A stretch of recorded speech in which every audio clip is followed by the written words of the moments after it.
আল্লাহ বলবে আমি যদি প্রমাণ করিয়ে দিতে পারি এটা তোরই আমলনামা, কি হবে? সে বলবে আমি মেনে নিব। আল্লাহ বলবেন কিরামান কাতিবিন নামে আমার দুজন ফেরেশতা আছে, ওই ফেরেশতার কাছে তোর আমলনামার একটা কপি আমার রাখা আছে। ওই কপিটা রব্বুল আলামিন ব্যাকআপ ফাইল থেকে নিয়ে আসবে। পড়েন সুবহানাল্লাহ।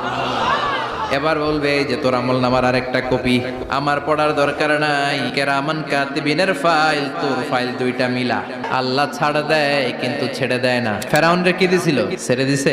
এরপরে বলবে আল্লাহ আমি করি নাই, কারণ মিছা কথা কয়ে যদি পার পাওয়া যায় লস কি তাতে? বলবে আল্লাহ আমি করি নাই। আল্লাহ বলবে আমার কাছে আরো প্রমাণ আছে, তোর মাথাটা উপরের দিকে কর, এরকম কর। আল্লাহ বলবে তোর এইখানে একটা ছোট্ট লকেট, সিম কার্ড, ডিজিটাল লকেট আমি প্রত্যেকের গলায় দিয়ে দিয়েছি। তুই দুনিয়াতে যা বলেছিস, যা করেছিস সবকিছু এই ডিজিটাল লকেট আমি তুলে দিয়েছি। ওইখান থেকে আল্লাহ প্রিন্ট আউট করে আরেকটা আমলনামা বের করবেন। এবার বলবে তিনটা মিলা, মিলাইতে থাকবে। কি আর মিলা?